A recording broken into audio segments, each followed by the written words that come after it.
What's up, everybody, and welcome back. My name is Stuff is Stuff, and this is episode 14 of This Week in Retro.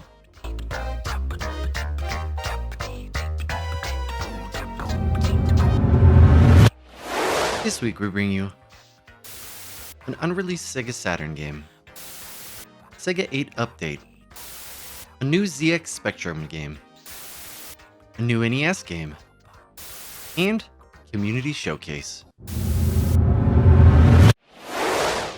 One of my favorite things about Sega has always been their openness to trying different things and taking risks. In the late 90s, they were working on a Sega Saturn game unlike any other at the time. That game was called The Sacred Pools, and it's an erotic thriller.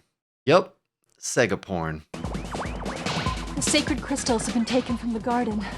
The game was said to have a budget of $2 to $3 million and was debuted at E3 1996 with a planned release for 1997. But after E3, there was nothing to be heard of the game.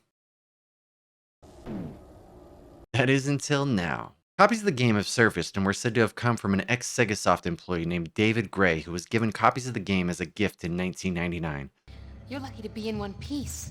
Those copies have been backed up, and now you can enjoy, or at least play, the forbidden game for the Sega Saturn. The link has versions of the game for Sega Saturn, PC, Mac, and PlayStation. Don't be shy. Go check it out. You know you want to. It's okay. He's with us. In episode 13, we covered the Sega 8 race that's happening on November 12th, and it just got more interesting. A prize has been added for first place, and it's a brand new Mega SG console from Analog, or $200 USD. The winner gets to choose, so if you're interested at all, there's still time to make it happen.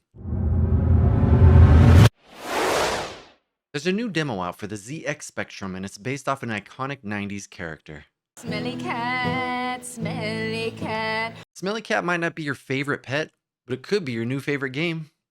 Created by a developer who goes by Flopping Soft, the game even has a fun chiptune style version of the song by Pedro Pimenta. Running around as the infamously Stinky Cat, you platform through levels collecting fish bones to complete each stage. If needed, you can even weaponize your stench to momentarily freeze enemies. The creator didn't want to go into too much detail so you can enjoy the discoveries of Smelly Cat on your own. Enjoy the demo for now, and I'm looking forward to the full release in the future. A new action platformer is being released for the NES, and it's based off the Garbage Pail Kids and is being developed by Retrotainment. This is a game we all wished had existed, and now they're making it happen. There are 4 playable characters that you can switch between at any moment, 6 levels, and even mini-games. You can collect 39 different cards in the game, each with their own abilities.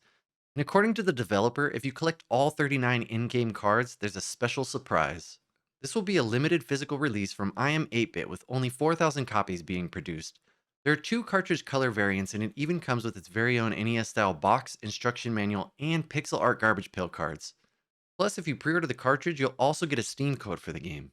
If you miss out on the limited NES cart run, you can still play the game because it's also being released on PlayStation 4, Xbox One, Nintendo Switch, and PC, with the physical NES cart releasing in Q1 of 2023. I don't know about you, but I'm really excited for the potential disgustingness that they're going to pack into this NES game. Pooping and farting.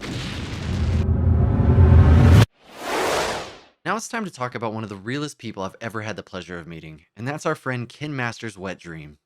Alright, let's go. He's just a silly good time from start to finish.